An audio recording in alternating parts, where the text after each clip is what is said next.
Coming up on Mountain News at 6, one person is dead after a standoff situation in Wayne County. We'll continue to follow the investigation.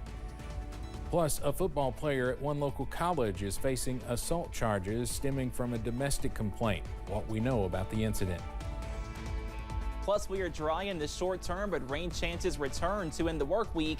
Those details on the way as Mountain News at 6 starts now. Dedicated to Eastern and Southern Kentucky, this is WYMT Mountain News at 6. A Southern Kentucky deputy is recovering after being shot in the line of duty. State police say the officer involved shooting also left a man dead.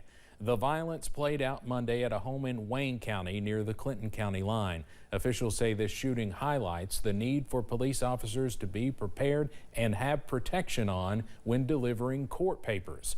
WYMT's Phil Pendleton has more on the investigation and how police say they always have to be cautious.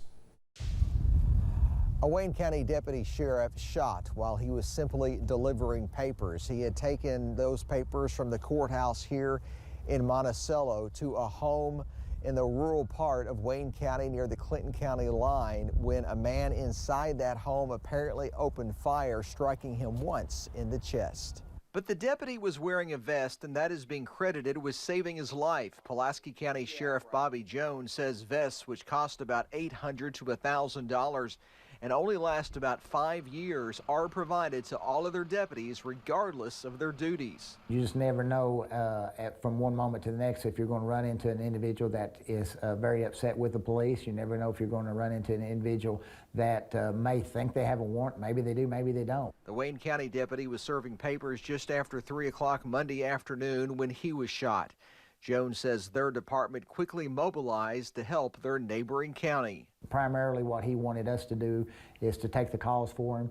So logistically, I was working that out through their 911 to our 911 because we're not on the same radio systems. The Wayne County coroner says the man who died the result of what Kentucky State Police are simply calling an officer-involved shooting was taken to the state medical examiner's office in Frankfort for an autopsy. In Wayne County, Phil Pendleton, now back to you. State police have not released the names of the deputy or the man killed as a result of this incident. A Jackson County couple is facing charges accused of trying to sell their newborn twins. Jacqueline Keith and Zachary Davis are both charged with promoting human trafficking. According to the arrest report, authorities were contacted by Davis's sister-in-law, who told them the couple had agreed to sell their newborn twin girls to her for $5,000. Davis and Keith were placed under arrest. They were taken to the Jackson County Detention Center. An Ohio man and woman are facing charges after police found approximately 1 kilogram of suspected meth during a traffic stop in Johnson County. KSP Post 9's drug interdiction team arrested 20-year-old Michaela Garner and 22-year-old Antoine Freeman, both of Akron, Ohio, last week. Along with the drug charge, Garner also faces a speeding violation. Garner and Freeman were taken to the Big Sandy Regional Detention Center. Police charged a Union College football player with assault. WYMT's Chandler Wilcox tells us what we know about that incident. Police arrested Tony Norman Saturday morning. The citation said police received a physical domestic complaint. Once arriving at the scene, police said they found the victim crying. Police said they then discovered red marks on her body. Police said they then arrested Norman, who is living on campus, with no further incident. He was taken to the Knox County Detention Center. Norman is listed on the Union College football roster. Administrators released a statement to WYMT saying, quote, "We are aware of an off-campus incident involving a student and a non-student. As a matter of policy, we do not comment on ongoing litigation. We will await the outcome of the legal process before determining any further action," end quote. WYMT reached out to the attorney representing Tony Norman and have not yet heard anything back. In Barberville, Chandler Wilcox, WYMT Mountain News. Tony Norman is scheduled to appear in court again on April 30th.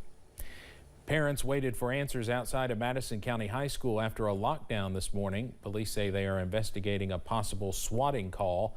3 hours later, the school lifted its lockdown. Even though students are safe, parents are still coming to terms with what could have been. You're in shock, not knowing that it's this close to home. You hear it in other places, but to know that it's close to home, it really, sinks in reality. It happens. Madison County Schools posted on Facebook thanking everyone for their support, encouragement, and patience during this process.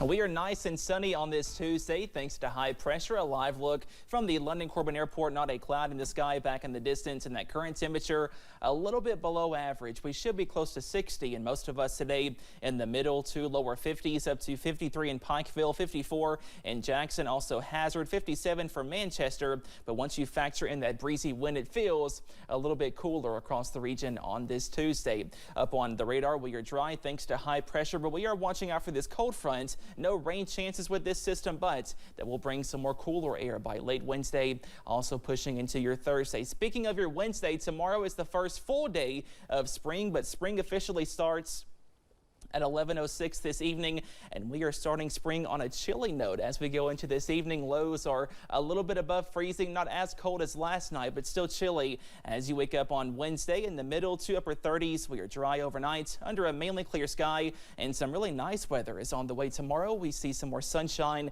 also some more near average weather, but those rain chances are not far away. They are back by Friday. Those details in just a few minutes. Steve?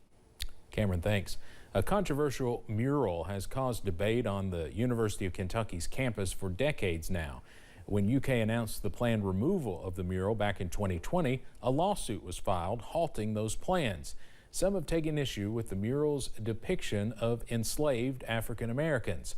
The mural was installed by Anne O'Hanlon back in 1934.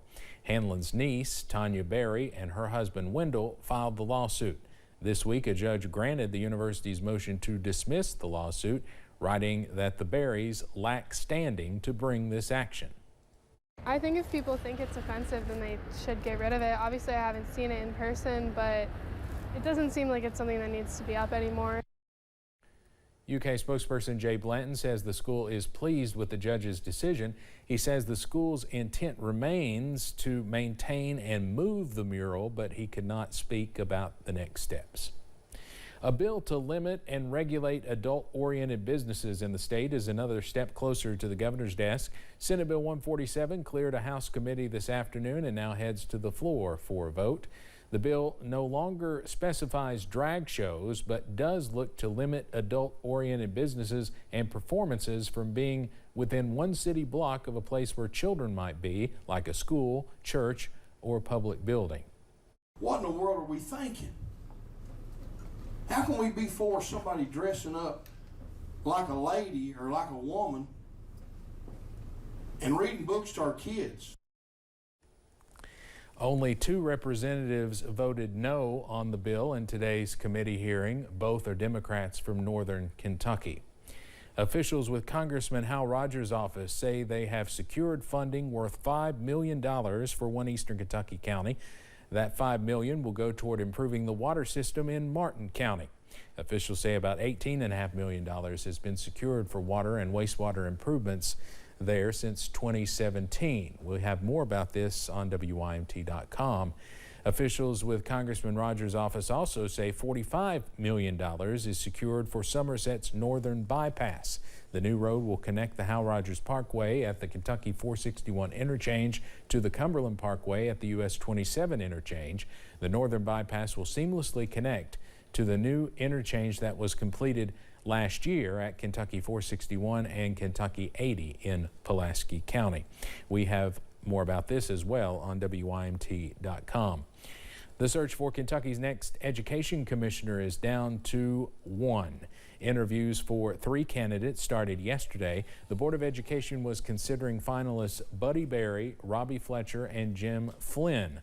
The Kentucky Department of Education just announced today they voted to enter into contract negotiations with one of those finalists, but they did not say who. The name of the candidate will be announced if the contract is approved. An Eastern Kentucky radio icon has died. Little Jim Morgan was a radio broadcaster for 55 years before retiring in 2019. Morgan earned his broadcasting license at the age of 15. Morgan's dad, James, or Big Jim, started his radio broadcasting career in 1946 at WHLN in Harlan. We do not know the funeral arrangements yet for Little Jim, but we will pass those along when we get them on WYMT.com. We are tracking some more dry weather through midweek, but showers return by Friday. Your forecast coming up. Plus, a former surface mine site is being reforested and restored in one eastern Kentucky county with 7,000 trees planted today.